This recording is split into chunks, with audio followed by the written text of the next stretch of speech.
আসসালামু আলাইকুম আমার প্রিয় রায়পুরাবাসী।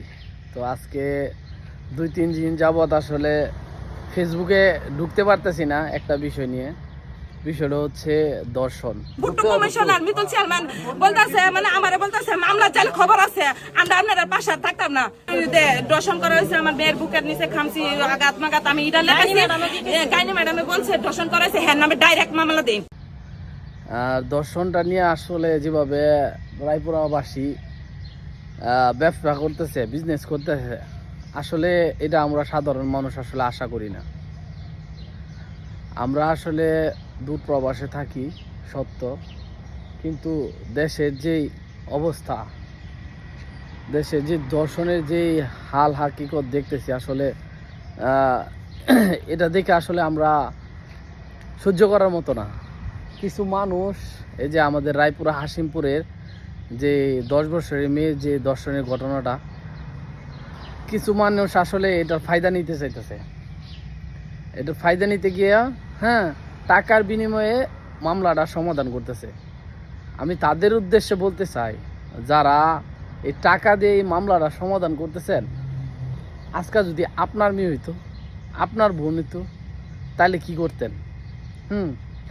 আরেকটা বিষয় দেখেন যে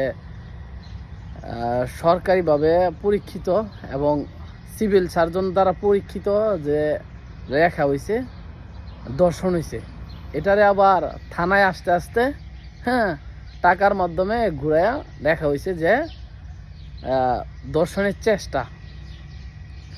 তো এইটা আসলে আমরা সাধারণ জনগণ নিতে পারতেছি না। এই জিনিসটা কথা না বললেই নাই। তো এই জিনিসটা আমরা নিতে পারতেছি না। যারা এই কাজটা করছেন এটার তীব্র নিন্দা জানাই এবং কর্মকর্তাদের দৃষ্টি আকর্ষণ করছি, অতি শীঘ্রই এটার একটা সমাধান করেন এবং এটার উচিত বিচার করেন। না হয় কিন্তু আমাদের রায়পুরা মানুষ এখনও চুপ আছে, মানুষ কিন্তু আর চুপ থাকবে না। আমরা প্রবাসীরা যেহেতু কথা বলা শুরু করছি, তাহলে কিন্তু যারা যারা এটার সাথে জড়িত এবং যারা এটার ফায়দা নিতে চাইতেছেন তাদের অস্তিত্ব কিন্তু থাকবে না। তো ভিডিওটা বেশি বেশি করে শেয়ার করে দেন এবং তাদের নলেজে দিয়ে দেন যে আমরা যদি খেপি, জনগণ যদি খেপে, তাহলে যারা এই বিষয়টা নিয়ে করতেছে তাদের নাম নিশানা সব কিন্তু আমরা আমাদের প্রতিবাদের ভাষায় মুছাই দেব।